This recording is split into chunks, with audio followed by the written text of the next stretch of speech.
Welcome to Experts Unleashed, a podcast that aims to uncover how professionals and entrepreneurs transform their experience into income while making a positive impact in the world. I'm your host, Joel Irway, and over the past 4 years, I've helped entrepreneurs develop and launch their expert-based businesses to grow past 6 and 7 figures per year.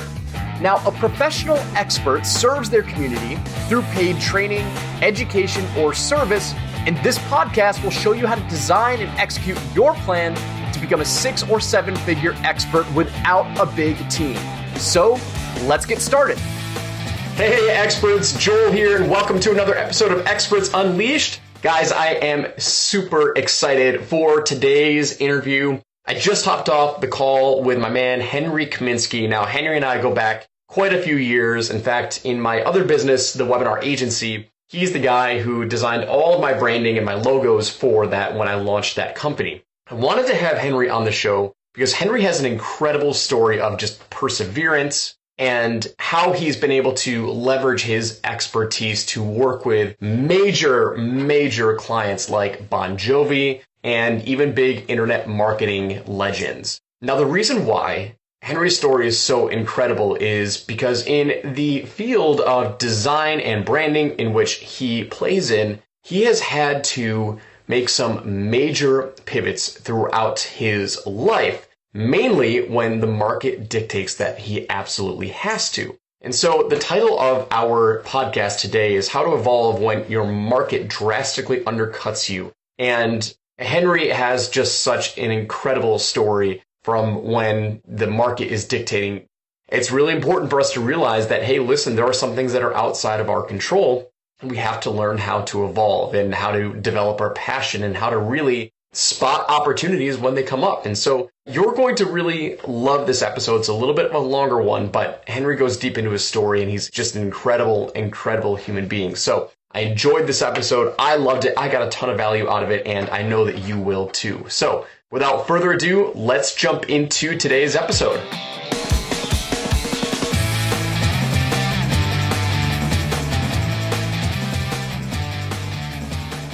Hey, what's going on, experts? It's Joel here with another very special episode. We are going to kick it way back with this guest today, Henry Kaminski from Unique Designz. I'm super excited for you to listen in on this episode and to figure out where this interview is going to take us, because honestly, I have no idea where this interview is going to take us. Henry and I go back 3 years now, 4 years, 5 years, something like that, but I'm super excited to have him on the show. So Henry, welcome to Experts Unleashed, my man. Joel, dude, thank you for having me, man. It's such a pleasure and blessing to get back reconnected with you.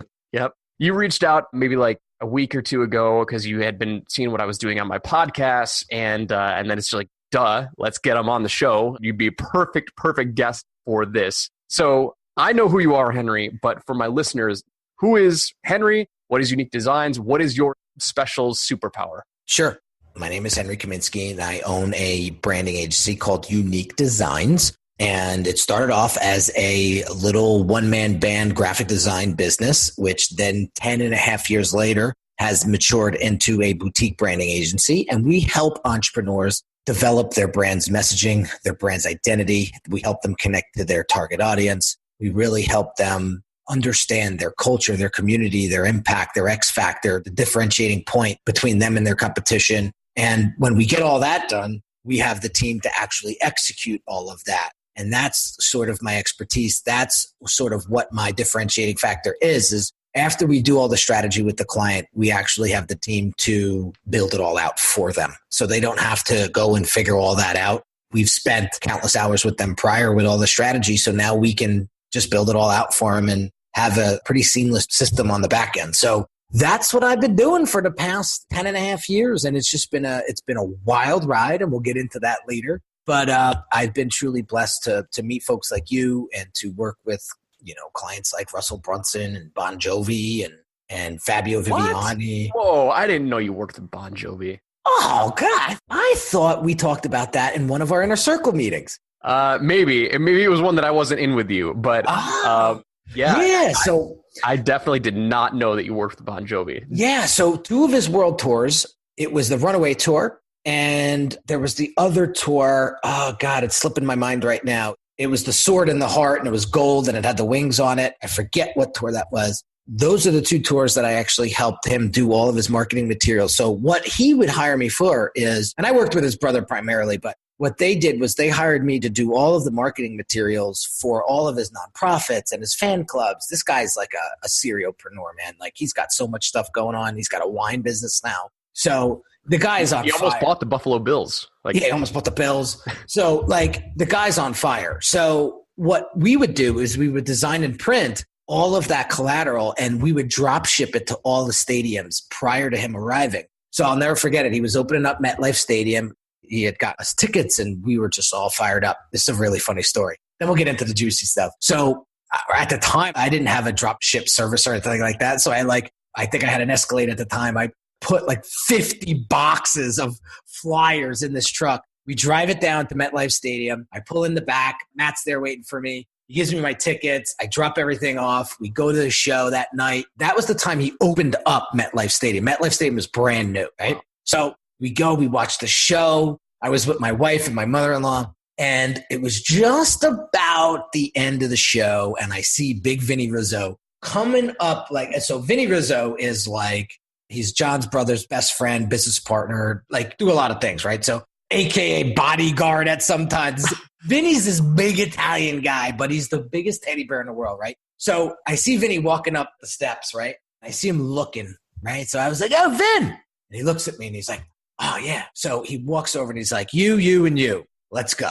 And now, mind you, I was with my cousin and his wife, but they had separate tickets and they were on the other side of the stadium. Vinny takes us down underneath, walks us through, and it was like we open up and it was this massive after party of like, it didn't start yet. They were just setting up, but you had to see the ice sculptures and the food it was insanity, right? So he throws 3 lanyards over our necks and he was like, enjoy. And I was like, you're kidding me, right? So I was like, Vin, you got 2 extra lanyards. He says, absolutely not. He was like, we only give these out and we only have X amount. We only give them out to certain people. Absolutely not. So now, mind you, my cousin was the one that drove us to the event. And I was like, how can I leave him? Mm-hmm. So I'm texting, and now we get no service because I'm down in the dungeon of MetLife Stadium in this beautiful after party. And I go to text my cousin and it doesn't work. I get no service. So now he's trying to find us. So I had to leave. Oh, man. So I left. You left the pre-after party.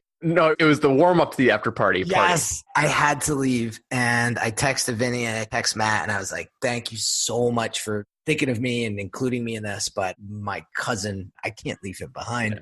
Mind you, when I got to my cousin, I could have wrung his neck because he said, dude, you could have just took an Uber. I wouldn't have been mad. And I was like, oh, my God. So that's the funny story. But anyway, amazing time with those guys. I actually also designed a really cool – he did a private event at the Starland Ballroom, and he asked me to do a CD cover design, well, cover to cover, plus the CD and the whole thing. He asked me to design that whole thing for him. And, you know, that was an awesome project that we worked on for a couple of weeks, and it's just been a blessing. So that's sort of like my claim to fame or a big real highlight of my career was working with that guy. That's so cool, man. I mean, what I love about that story is like, it's just an awesome story in general, but I want to talk about real quick, like where you are right now, like doing this for 10 years, been in it long haul. And that is the pinnacle of what experts are and entrepreneurs are, like just sticking with it, finding your voice, finding your own brand, right?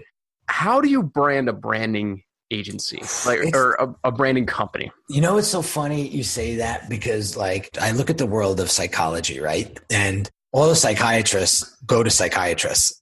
And it's so funny because I am the same way. I have a mentor who has worked with Chris Martin and Coldplay and Gnarls Barkley. He actually won an Emmy Award for, was it Emmy or Grammy?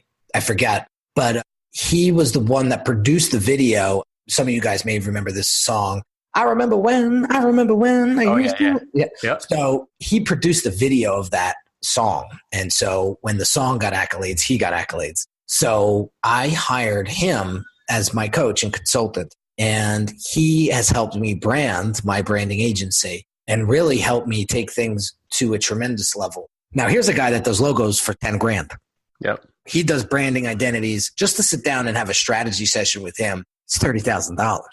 Okay. So when you learn from folks like that, it just levels up your game, man. So when I started to really sit down with him and design my brand, I learned his mindset, the way he approaches clients, the way he approaches strategy. And I started to infuse some of that into my business. And that has helped my clients get such tremendous result as an outcome of me investing back in myself and my brand and taking it to where it's at today. So that's the answer. Who do you think is like your ideal client, right? So where I'm coming from the bootstrapped entrepreneur side who is maybe getting some sales. Identify when you should really focus on branding. I would love to get your opinion on, okay, here we are, we're talking to an audience of experts and entrepreneurs, mostly solopreneurs and people that are just growing. So they're not in the startup phase, but they are in a growth mode, right? Yeah. When is it that they really should start to focus on branding? Immediately. That's what I always say. Immediately. Again, you have 1 to 3 seconds to actually catch someone's attention and make an impact and create a perception in their eyes. And what I see over and over and over again, Joel, is I see a expert. I see someone who delivers tremendous value with his or her product or service, but they are not representing that value in their messaging, in their branding, and in their identity. Okay. And it's a sin because I just had a client call before and I said, I don't know if I can curse on these episodes or not, but I said, it's like, you're the next Jordan, my friend. And the problem is that you have a terrible agent representing you. And until you fire that agent and get a better agent, you could be the next Jordan, but you'll never be the next Jordan if you're not represented properly. And the same thing goes for your branding. Tremendous product, tremendous service, stellar person, but they, for whatever reason, bootstrapped, or they just don't see the value in branding, whatever the case may be that's holding them back. They will only get to X level until they break that ceiling and get to the next level by investing in themselves, creating that polished brand, creating that consistent brand. And I'm not just talking about identity. I have to clear this up. When people think branding, they think logo, website, Facebook ads. They think design right away. And it's not. It's the experience that you give your clients or your audience. It's the gut feeling that they get when they connect with you and what it is that you offer, right? It's that promise you make to your audience, right? And it's how you deliver that promise. That's branding. Mm-hmm. So folks come to me and they come to me for the identity side of things, which I'm super expert at, but it's the legwork that we must do prior that I just mentioned that will make that identity that much more powerful. I think I may rename this podcast Super Experts Unleashed. I love that. You're the super expert in identity. Dude, I mean, yeah, there's levels, right? There's levels. Oh, I love it. But it makes sense. It makes total sense. And like separating brand versus identity. Are they separate or are they brand the umbrella and then identity is a piece of it? Correct. So you have brand as the umbrella and then you have culture, community, impact, value, voice. And then you have your X factor. And so what I would ask your audience is 3 questions. Who are you? Who do you serve? And what's your differentiating point? What is your X factor? What makes you different from everything else? Mm. And that third one is what trips everybody up. I could be at a office looking at a prospect's office and there's 12 people in the room. And when I ask those 3 questions, right? If I get 12 different answers, I get hired. Yep. When I get 12 of the same answer, I basically tell them, you really don't need me, dude. You got this stuff down pat. And it's funny because I had a podcast guest on recently, Frank Vono. He represents top talent. Like, you know what I know the guys he represents? Phil Simms, Boomer Esiason, Harry Carson, and Clyde Drexler, Akeem Olajuwon. He manages all of their careers. And he said the same thing. I had the same exact experience. And it's funny. So we talked about brand reputation and management and all that stuff with him because how do you handle that level and caliber of client, right? He worked for the NFL for 7.5 years and really exploded that organization. And it was just a blessing to have him on the show. pick his brain and to hear that wisdom, it was just incredible, right? But anyway, that's the answer. Branding's the umbrella, and then you have all your verticals underneath it. Love it, man. So you've got this down pat. You've got brand, like that is your expertise, right? And I'm sticking to it. Sticking to it, and you're still doing it very, very well, working with 9-figure companies and, motherfucking Bon Jovi. Like, I don't know how I didn't know that. Like, I don't know how that slipped up, but now is the part where I want to rewind it, right? So let's go back to when you decided to kind of either venture out on your own. Like, where were these major, because everyone as an expert, we all have developing stories. Like, okay, as I was telling you before the show, you saw my developing story where when I went into the world of webinars, like that was never my primary goal, right? So when did you decide that entrepreneurship was for you and you were going to start your own? Well, I've been hustling since I was like 13 years old. I mean, my father had me mowing lawns and helping him on side projects. My father had 4 fucking jobs raising me by himself. So that hustle and that work ethic was instilled at a very young age. Now, did I ever think it was going to turn into a entrepreneurial career? I didn't know back then. I honestly didn't know. All I know was I was put on this earth for a reason. I was very sick when I was born, almost died when I was 2. Prior to that, my parents couldn't get pregnant, and it took them 16 years to finally have a child, which turned out to be me. And so when you hear these stories as you're growing up, you say to yourself, why am I here? And so I knew I was here to make an impact. I knew I was here to do something with my life, to impact people, to just make people feel good about themselves somehow, some way. Because I had some blessings in my life as I was growing up. It wasn't easy. I went through a terrible divorce. And so not me, my parents went through a terrible divorce. And it's traumatizing to a kid at 10 years old. Some of the things that were going on between them, it's just like, that stuff just gets instilled. And I just came out this year because I finally felt comfortable and confident about talking about it. But when you're 10 years old and you get sexually abused by your mom's friend's son, that plays a huge role. And that skeleton had to come out of the closet because it was holding me back both professionally and personally. And when I was able to talk about that freely and connect with a charity organization, A Voice for the Innocent, who I back up financially and with all my design and branding skills, we do a lot for them over there. When I met an organization like that, it gave me permission to forgive myself for holding that in for all this time, and also forgiving the person that did it to me and moving on with my life. And so that helped tremendously really unleash me, for a lack of better words. And really, this all started to come about when we were talking offline. I have an 8-month-old son, and my whole life changed last August.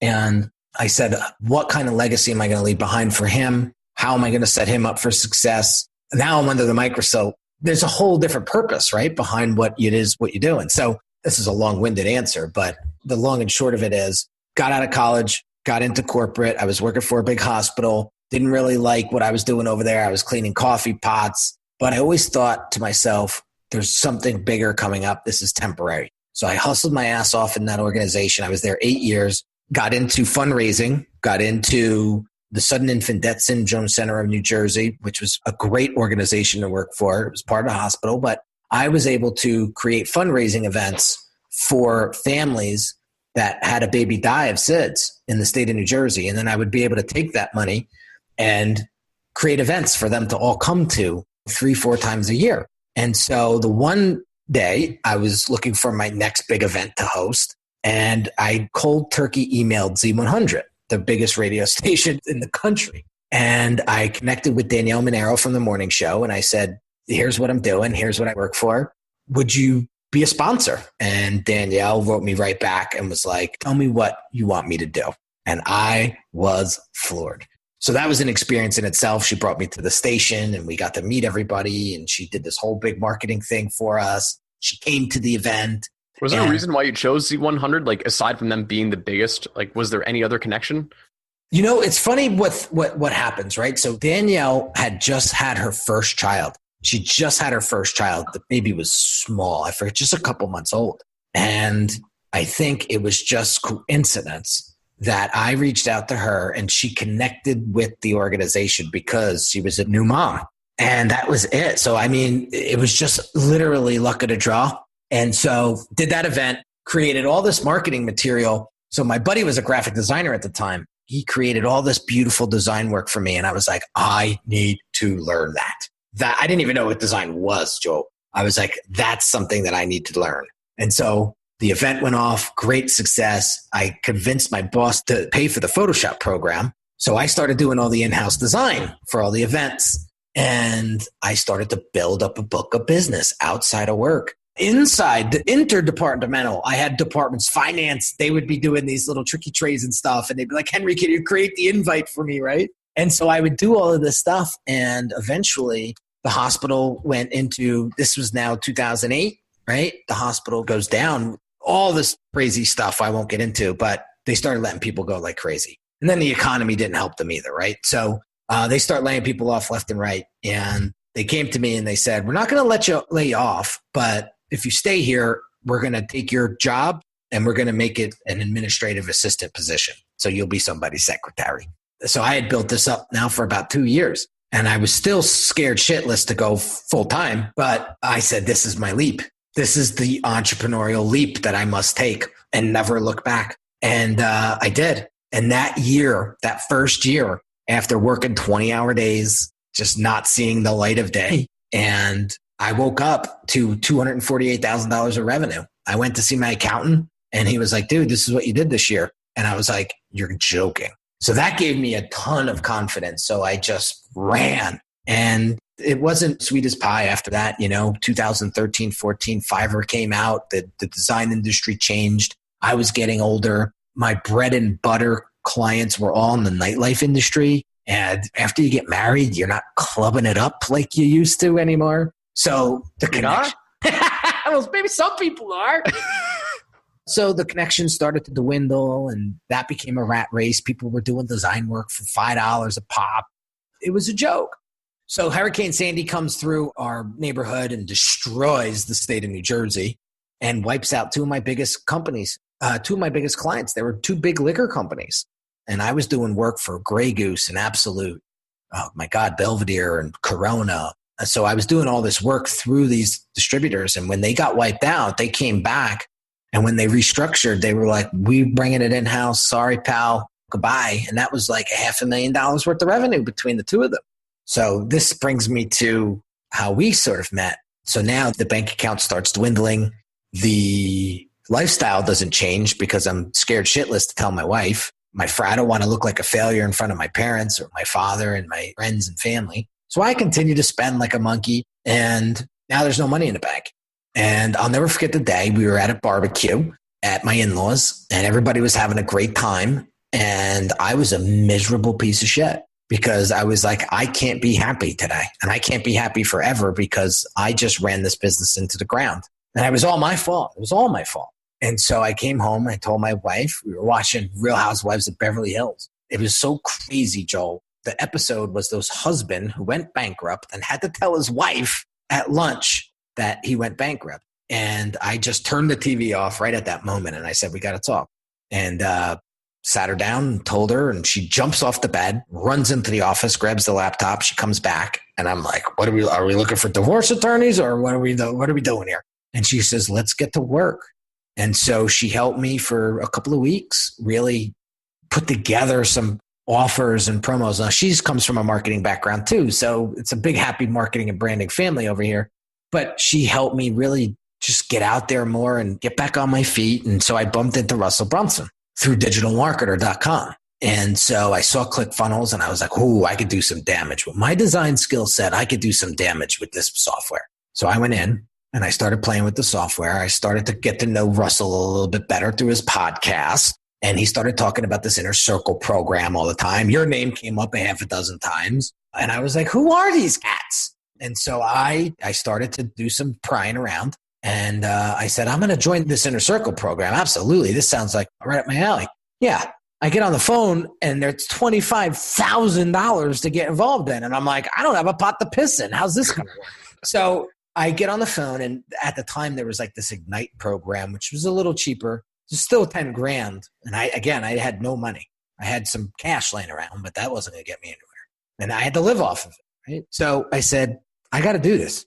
I got to do it because if I don't, tomorrow I'll be still stuck. And so I jumped and I got in that program And I remember the first Decade in a Day call with Russell. I'm sitting on the phone with him and I had this whole thing mapped out. I practiced it 87 times. Like, you had to see me. I was a mess.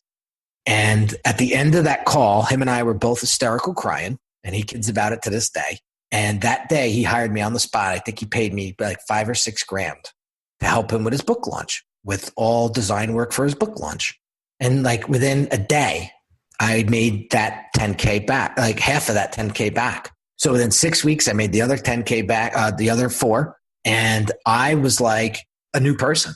Mm-hmm. And I just ran and ran and ran. And I just became this ClickFunnels designer that nobody could touch, and stayed there for quite some time. And then that started to become a red ocean, if you know what a red ocean is. And I said, I got to get out of here too, because this isn't where I'm supposed to end up either. This is just a pit stop. And so I started to get involved in things outside of the ClickFunnels world. I love Russell to this day. He's helped me so much sort of understand who I was as a person. And he pulled out a lot of the blind spots. And that's the great thing about experts. If you're a really great expert and you're a really great leader, you will watch people supersede you and you will be clapping as they do it. Mm-hmm. And that's Russell, right? So God bless that guy. To this day, I owe a lot of my new success to him. But I just knew that there was more. And so I continued to push. So what I realized was, now it's time to scale this puppy. Now it's time to reinvest. Now it's time to really build this brand, because design is now a commodity. Mm-hmm. You can get a monkey to design your logo and website and funnel and all of that stuff. Who's going to help you build a brand? That's me. And so I take the design side of things and I take my 10 years of experience of building my own brand and building other people's brands. And I say, how do we do this for other people now at scale? Mm-hmm. So I invested in somebody to help me build out my team. It wasn't cheap, but he built out my team. He built out my systems, and I did it. He just didn't walk in one day and do it for me. I mean, this was countless hours. Yep. And we built out the team. Now there's 12 of us.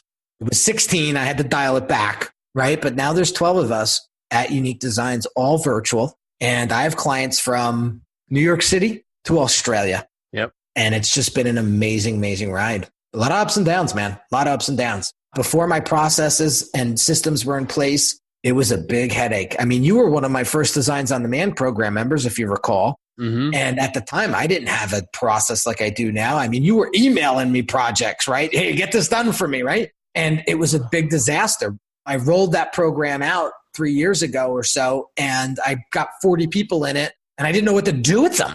And I was blessed that you stuck around because you had the faith in me, but I lost a lot of clients after a short month. Yeah, you're a killer designer, but your process sucks and your experience blows. This is not what I signed up for. I'm out. Oh. And that was a big kick in the face, man. So that's when I realized processes and strategy and brand experience is huge. So you better get that shit straightened out before you scale. Otherwise, you're pouring bad money into bad process. Forget it. You're pouring money into a leaky bucket. That's it. I mean, it's a joke. So that's it. So that's sort of that's the story. Yeah. Well, dude. All right. So let's dissect that a little bit. That's incredible. I didn't know a lot of that stuff, which is fascinating. I knew some of it, but not all of it. So I don't want to go all the way back, but I want to pull out the major pivot points, right? So you talked about how when you were I got my notebook. That's why I'm looking down, by the way. You said you were working for 2 years as a side hustle when you were at the hospital, right? Because you discovered this art of design. You're like, hey, I really like this. You got your boss to pay for Photoshop, and then you started to really see that was your passion. That was something that you really enjoyed, right? Mm-hmm. Real quick, what were those first side clients that you got, and what was that like? Because eventually you started working with Grey Goose, these big, right? Yeah, so it was cool. So what happened was there was this guy by the name of Brian Clancy. I'll never forget him. I forget where, maybe MySpace was still around at the time. And he reached out to me on MySpace and he was like, listen, I am the manager for one of the most popular cover bands at the time. They were called the Benjamins. And he was like, I'm the manager for them and they need a designer to help them with their marketing, right? So I did a couple jobs for free. They liked it. They started to hire me full time, not full time, but so that was really cool. So the Benjamins were the Beatles of cover bands back in the day, right? So I was I thought I was hot shit. I'm the designer for the Benjamins, right? So, and I want to get into this for a second, Joel. I never really had a lot of money growing up as a kid. I didn't have it worse. I didn't have it bad, but it wasn't Father Netta. He always had shoes on my feet and like we ate, you know what I mean? But we never had like nice stuff, right? He still has the 74 Chevy pickup that he used to take me to dates on, and I asked to tell him to drop me off down the street because I was embarrassed. Right. But he still has the damn thing sitting in the front of his house. And I laugh because it just reminds me of where it all started. But I never really grew up with a lot of money. I had a very wealthy uncle, and very successful entrepreneur. He owns a construction company. And so I saw both sides, right? And this was something that to this day, when you think that your life is just in this small little container, right? Because you don't know any better. That's exactly how I felt, right? And then as I got older and I started to visit Uncle Joe and I started to see the things that he had and how he hustled his ass off, right? I was like, oh, there's a whole nother world out there. And between my dad's work ethic and my uncle's success, those two beacons were sort of my driving when I was a kid, right? What happened was when I did get a hold of some money, I didn't know what to do with it. It was like those rock stars or those movie stars that fall into a whole bunch of money all at once and you don't know what to do with it. You start to do bad things. Start spending it, getting involved with the wrong people, who are very questionable, and the ego takes over, right? The ego takes over. And now you're in the nightlife industry where it's all flash, right? So I always had to have the hottest car. I always had to have the watch. I always had to have the clothes and everything. I always had to be VIP. Like it was all this ego, and it caught up to me. My family on my mother's side completely disowned me, except for a couple of cousins. I had my father looking at me like, who the fuck do you think you are? I'm proud of you, but I don't know where this money's coming from. Like, was this when you were still working full time, or was this during your side gig? Well, no, this wasn't side gig. This was right after side gig became full hustle. Yeah. Yep. Got it. And I became one of the biggest pricks you ever met. And it's funny because my wife reminds me of this quite often. She says, yeah, I still have the first business card you gave me the day I met you. And oh my God, Joel, if you saw this business card, you'd laugh. But she says, I remember you when you had nothing. So as she saw the success and all of that, God bless her for staying with me because I was quite the asshole. And it wasn't until I lost everything, right, in 2013 that it started to look back and say, wow, you really were a piece of shit. I mean, and I'm my worst critic. I'm pretty tough on myself. And I said, I gotta change, right? I gotta do something or else my wife will be gone. My family's already gone.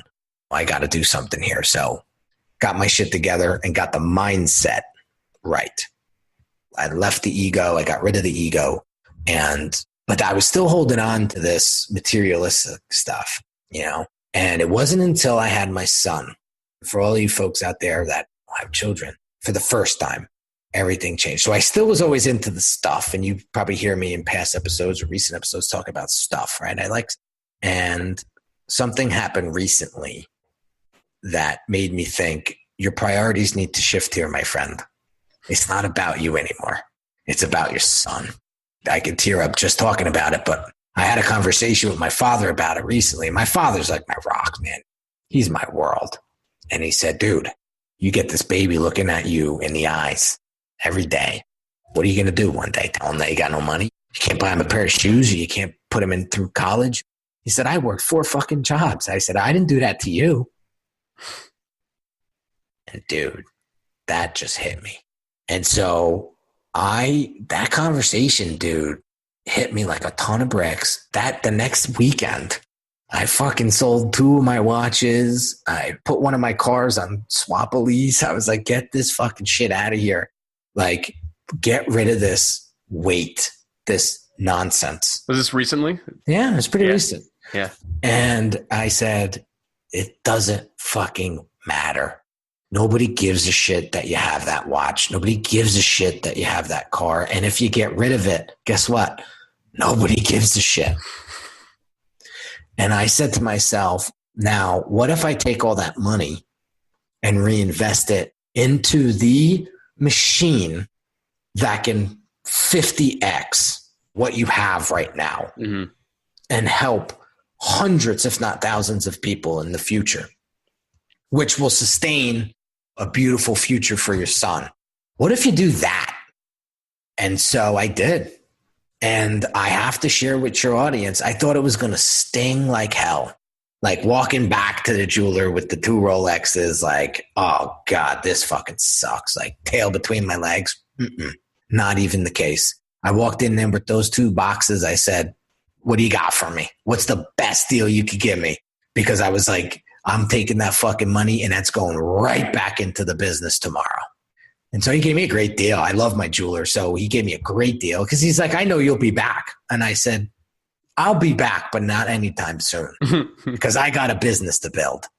And so I took that money, reinvested it, coaching and infrastructure, staff, right? Now I have an awesome Facebook ads team. Like as you get older, you get excited over the funny things, right? The things you would never think to be excited about. But I invested back into people, invested back into myself and my business. I said, this was a wake-up call. You're lucky that it happened when your son was 8 months and not 18 years old. And now it's your turn. And my mindset helped me get through that because I had the devil and the angel on both sides of my head.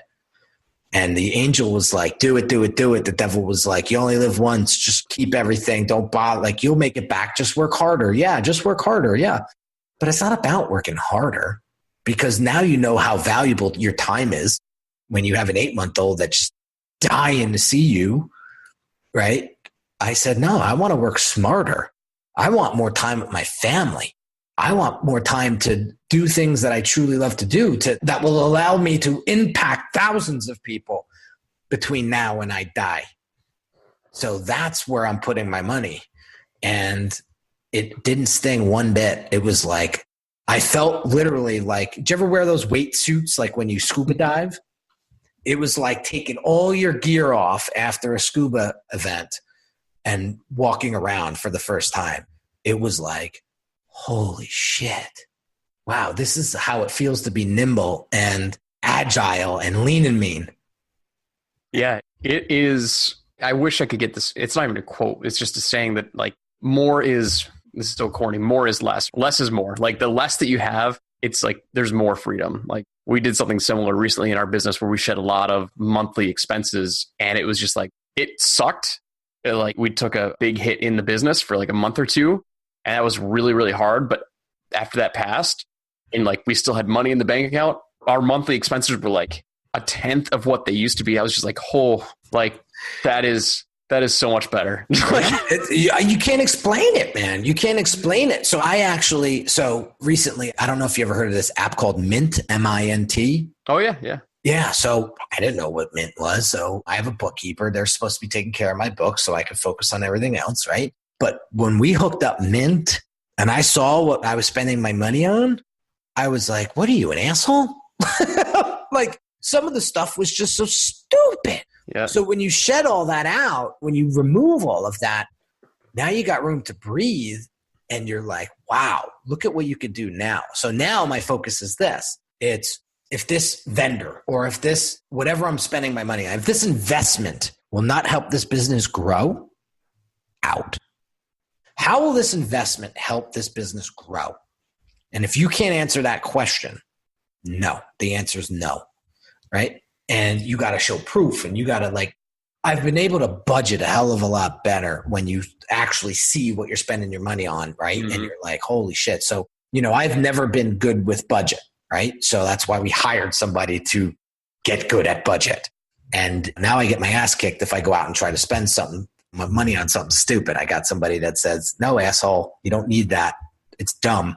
Is it going to help you build your business? No. All right. Then you don't need it. It's that simple. But we get caught up, man. So as you grow and as you get into your expert status or folks that are already experts, it's very important. And I didn't know that we were going to go this route with this conversation, but it's very important to maintain a very strong mindset. I do a lot of meditation. I do a lot of grounding because I hear horror stories and I've been through it already where you get a tremendous amount of revenues coming in and profits and you don't know what to do with the money. You wind up either you blow it all or you get involved in the wrong things.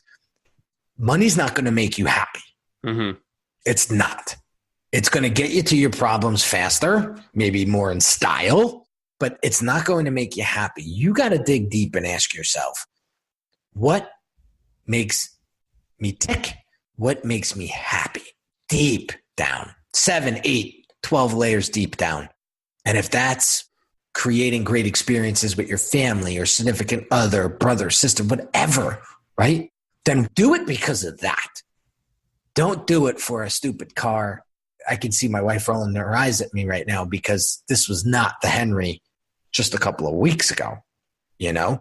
But now I'm preaching it because I felt it, right? And you realize that it's not those things. Those things have a very short shelf life. And I'll tell you one thing, my cousin said this. God, he's such a little wealth of information, this kid. He took his wife to Italy last year. And we were talking about, he had this beautiful experience in Naples and Capri, and he traveled all over Italy, right? He said, if I want to go back to that moment or that experience, I could go back to that moment and experience right now. And I could relive all of that happiness. He said, I can't do that with a car. I can't do that with a watch. And he said, that's what I learned. And this guy's a corporate guy. He's not a business owner or anything like that, but he's really good with money and he's got a really good peace of mind. And that hit me because my wife and I, we were blessed to travel all over the world before we had Dante. And I remember those moments like it was yesterday, being in Arezzo, Italy during the Euro Cup and going to that place and watching all those championship games and the freaking fun we had. Like I could go back to that right after this podcast episode and relive that in my mind and have the best time as long as I want to stay there, right? So creating more moments and experiences like that, that's what life's about, in my opinion. That's what I believe is what's going to drive us to do what we want to do. Well, we all go through different levels of experience to basically, hopefully we all end up with this realization of what matters to us. And a lot of times it takes us getting kicked in the nuts, getting kicked in the face 100 times, and for anyone to really feel this. It's one of the things that I love about the expert community. A lot of us are solopreneurs. Like we might not want a big team, we might not be growing a big team, but I had a recent podcast with Elaine Pofelt, who lives, actually, I think she's in Jersey, but she's in the New York City area, but she just wrote this book called The One Person $1 Million Business. And so she's a journalist. So she was interviewing all sorts of different types of people businesses who got to $1 million, with no employees. That was the whole thing. No employees, just either subcontracting any help out or doing it yourself. And it was fascinating because like she knew these numbers, which is so cool that I got to interview her because she had all this research, which is so apparent. Is the 22 million businesses that exist that have no employees in America. 22 million. I had no idea that number was so big. Wow. And she said 36,000 of the 22 million reach $1 million mark with no employees. So that's a 0.16%. And so I talked to her about that. I'm like, so we started to evolve that conversation like we're doing here. And she goes, well, you know what? There's this movement of lifestyle entrepreneurs essentially. And so where I'm trying to connect that conversation with this one is like finding what really matters. And she goes, this lifestyle entrepreneur movement is like, these people are just building a business to bring in revenue so they can live, just so they don't really want to grow a huge business. Like they don't want to hire any employees. And so anyway, I just hope Joel, you know what's so ironic about that though? Those folks, right, are incredible because those folks are so, I'm going to call them distilled. I like that word lately, distilled. When I think distilled, I think really pure, like really like hot, refined, right? Yep. Because they've created a business that does not revolve around money per se. I could bet you with $1 gazillion that those folks did not create that business to buy a Lamborghini, buy a watch, to buy luxurious things. They built that business because they were passionate about it. They wanted to solve a big freaking problem. They wanted to do something that they love to do, and they didn't let money really dictate what it is or how far they go. They just did it. And then they woke up one day and there was $1 million in their bank account. I want to read this book. So offline, or I got to read this book. I got to read this book. The $1 Million One Person Business. Oh my God, that's a brilliant name. So there's a perfect branding example right there. Yeah. Stop complicating shit. Yeah. Just write a freaking title like that and just deliver that promise and you'll be a bestseller. I guarantee it. Frank Kern had a program called One Man Millions. So it was very similar to it. But yeah, she was awesome. So she was a journalist. So she just interviewed a whole bunch of other people, which was awesome. She's probably so fulfilled because she's getting to do what she loves to do, which is be a journalist and stuff. So that's my thing. Unique Designz had some rough times along the way. And when you go through these rough times, I want to reiterate the fact how important it is to keep that strong mindset. And the one thing that I always kept thinking about and always kept present in my mind was, this is temporary. Mm-hmm. This is temporary. This isn't forever. Where people get stuck is they go down that deep, dark rabbit hole and they give up. They get scared. They throw in the towel and they don't have that mindset that it's just temporary. When you think it's temporary, it is temporary. What got me through that is that exact mindset, telling myself that every day. And eventually the bigger clients started to come around. And next thing you know, you're doing great revenues per month and you're like, holy shit, let's scale this puppy. And so it's mindset. It sounds so crazy, but like it's mindset. Yes, you have to have the right structures and strategies. You have to have the right strategy. Pradeep Sangha, one of my clients, talks about this a lot. If you have the right strategy, if you have the right people, and you have the right process, you're good. You're going to be good, but you got to continue to rock and roll. You can't let these little bumps in the road get the best of you. You got to keep it moving. And failure is not an option. It's not an option. You figure out what's broke, you fix it, you move on. So I want to focus on something else that's really, really important because you had some other pivot points that happened in your story that were business oriented, like your market changed, right? You said Fiverr came up, which completely like had to change the way that you approached getting business, right? You said you evolved out of the internet marketing community, the ClickFunnels community, right? So I want to focus on that. Let's start with when Hurricane Sandy hit and wiped out $400,000 or $500,000 in revenue from Grey Goose. And what was the other client? You said Grey Goose? Well, it was two big liquor distributors, which they were my liaison to those brands. Okay. So you were doing work for these liquor distributors and they brought it all in-house. Boom, that revenue is gone, right? Gone. Then how did you recover from that? When did that point hit? So Fiverr comes out, just to throw salt on the wound. Sandy hits, Fiverr comes out like a week later. Don't quote me on the dates, but like that's what it felt like. And so for those listening right now, Fiverr is basically like an outsourcing gig where you can hire people from all over the world to do jobs for $5. That's why it's called Fiverr. Like, it's like gigs for $5. Like get a logo design, $5. So the first reaction was, oh my God, what is this going to do to my business? I'm screwed. The second reaction was, become a Fiverr designer. If I can't beat them, join them. And so that's what I did. I became a Fiverr designer. It took me like a day to set up the account. And I started designing my ass off. And I would design like 10 hours a day, 12 hours a day, right? And then I would see the revenue come in and it would be like $40, $90, right? And so I did that for, I don't know, a month or two. And I'll never forget it. This woman hired me for a business card design, $5. And it took me 6 hours to complete the job to her liking. You're a numbers guy, do the math. It's 30 cents an hour I was getting paid. So I said, I'm done. I'm broke. She broke me. And again, I look back and I say, great lesson there. You know who not to ever work with again.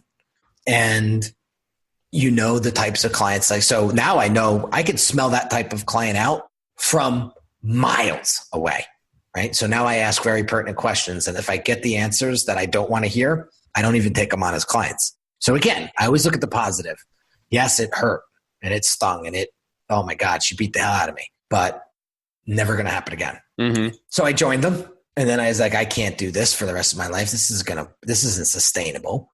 So again, looking for opportunities. We're talking about this online. What are some opportunities? What can I do? So ClickFunnels was a great opportunity at the time.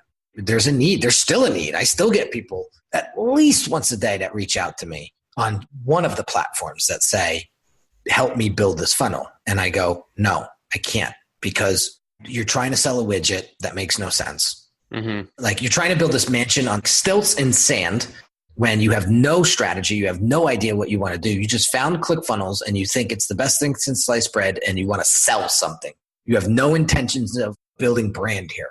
And that's not something that I'm interested in. Like I want to work with people that want to build a brand, something that will outlive them potentially, right? That's where I'm going to get my juices flowing, right? Yep. But there's a lot of folks, I'm not going to bash everybody in that community. I've met and worked with some incredible people out of that community that are doing amazing things. But the thing that I want to explore here is like, okay, great. You went into Fiverr, you realized that wasn't it, but like you discovered that there had to be a better way. Like how could you get back to charging higher price, making a living? Like here's the answer. Yeah. Specialize. Yep. That is the answer. Why are you such a stud in the webinar world?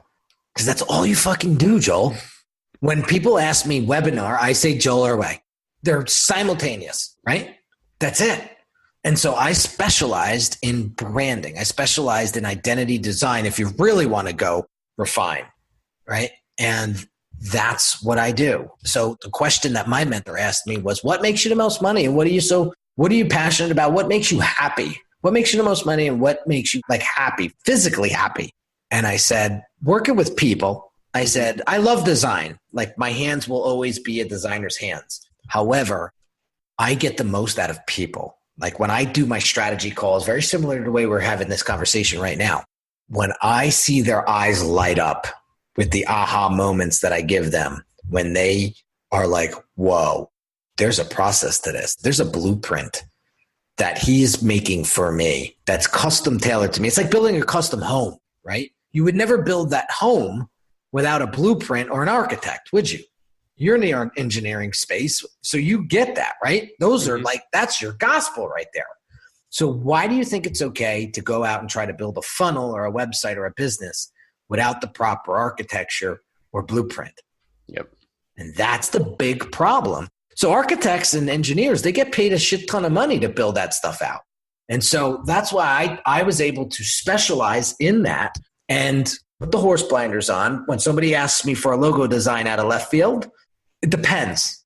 But 9 times out of 10, I don't take it because taking all those little jobs is gonna veer me off to staying focused on those big jobs that I really enjoy doing. So I'm very selective at who I work with, and I've specialized. And it's funny when I get on these sales calls and I'm on the call, like talking these people out of working with me more than I'm talking to them to get them to work with me. And they're like, how are you in business? But the folks that do come on board, they get it because we're going to spend a lot of time together.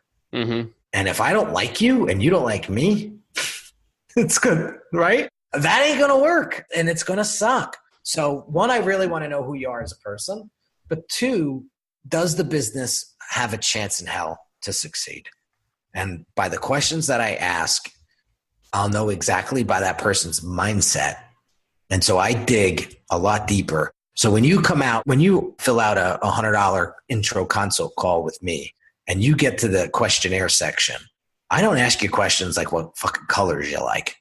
I'm asking questions like, what are the top 3 objections from your customer? Why don't your customers buy more from you? Right? A year from now, if we're sitting around a coffee shop, what's going to have to happen for you to be happy, both in your business and in your personal life? I want to go deep and really get you to think, why do customers buy from you? Why don't they buy more? Oh, I never thought of that. Well, we got a problem, Houston. We got to figure that out. Like, that's why you're stuck. Yep. This is the strategy that I've developed. And that's just a fraction of what we go into when we do our strategy. So we have a process that we take our clients through. I've actually rebranded it.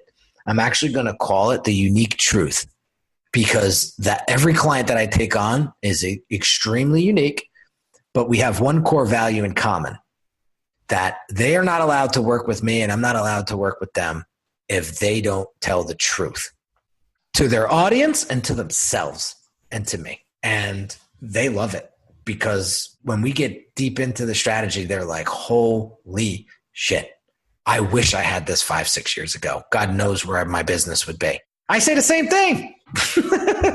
I wish there was somebody. Listen, Russell, God bless his soul. He helped me the best he could at the level that he could. But to get somebody to sit down next to you and help you tailor this out yourself, that's the X factor.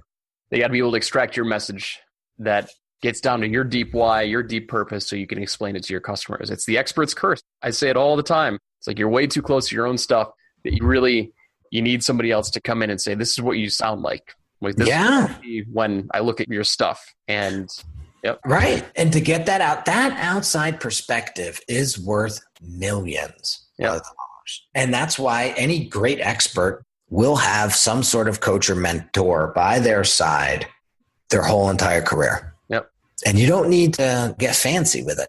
My mentor has a mentor that he paid, $2,000 a month for 10 years. So do the math on that. But this guy is a beast. And so I get so excited when I get on those calls with him every month because I pay him $1,000 and on average, it returns me 10. Yep. You triple down on that. That's what I'm trying to. There's that shiny object syndrome with entrepreneurs. The next app, the next software, the next this, the next that. Enough's enough already. Just hunker down, focus, specialize. And that's if you want to charge top dollar for your product or service because it's that valuable. Stop trying to be a generalist. There was a study, right? Well, not a study, but this theory, right? If you had two entrepreneurs and you asked one entrepreneur to take a broad focus and build a business, or take another entrepreneur and go with narrow focus with a business and build those two, and they each had a month to build those businesses out, what business do you think is going to succeed? The niche. Yeah. Boom. So everyone's out there looking for answers, including myself. I'm guilty of this. But let's remember the video or the movie, The Wizard of Oz. You had the Scarecrow, you had the Lion, and you had the Tin Man. One needed a brain, one needed a heart. The Scarecrow had the brain, the Lion had the courage, and the Tin Man had what he needed all inside of them already. Mm-hmm. All of us are pre-programmed or been programmed, try to find the answer outside when the answer lies inside of all of us. You don't have to go far at all to find the answer. And when I did that work inside, this is crazy. I mean, what does this have to do with branding? What does this have to do with a lot? Because it all starts with the inside, right? The inside of your business, the inside of your brand, the inside of your mind. What do you keep inside of your mind, right? The answers are all there. You just got to ask the question, what happened for that result? Or how did that happen, right? And ask it because the answer is right there. And then you just have to learn from that and move. Don't sit idle. Don't sit there and continue to, oh my God, that's terrible. No, dude. Yeah, that sucks. Go. Like, how's that going to help you by dwelling on it? Right? You just rock and roll, man. That's how you win this game. I don't know. Do you win this game ever? Like at the end of the day, like it helps you to get going, helps you to keep going, but that's how you win the day. Yeah. Somebody told me the other day that like the end goal that you're fighting for is like the process, like in building a business, like that's really what you're fighting for or what you're trying to build. It's like that process in the system. It's like, because the end result is always going to change. Like the money, it's always going to change or whatever the end goal is. But like, it's always like how to build that process. Like that's the real goal. Like how can you build this system and keep that system running? So I love that, man. Yeah. I mean, that's what it comes down to. That's what it comes down to. Dude, Henry, we talked about a ton. We went way deep.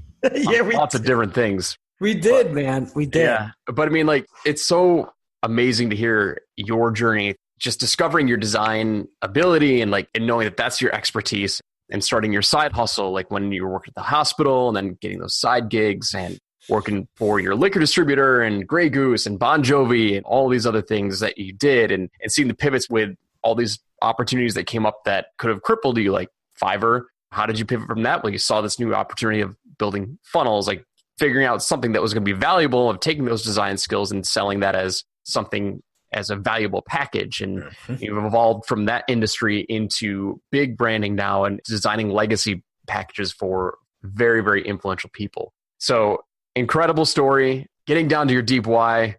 Almost cried a couple of times. I know. I was holding it back.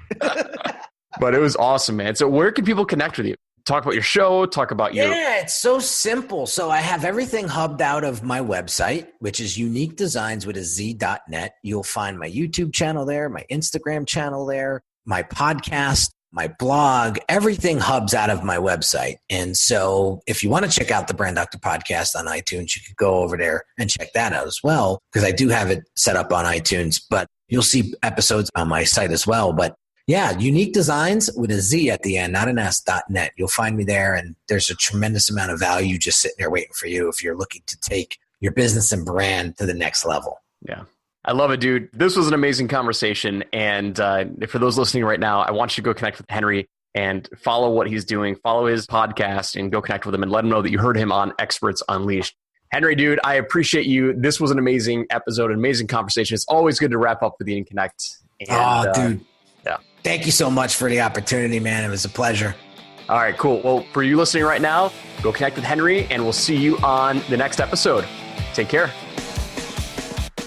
Thanks so much for listening. We hope you enjoyed today's episode, and we look forward to giving you the next one. Now, if you want additional trainings and content outside of the podcast, I release exclusive video trainings on my Experts Unleashed YouTube channel.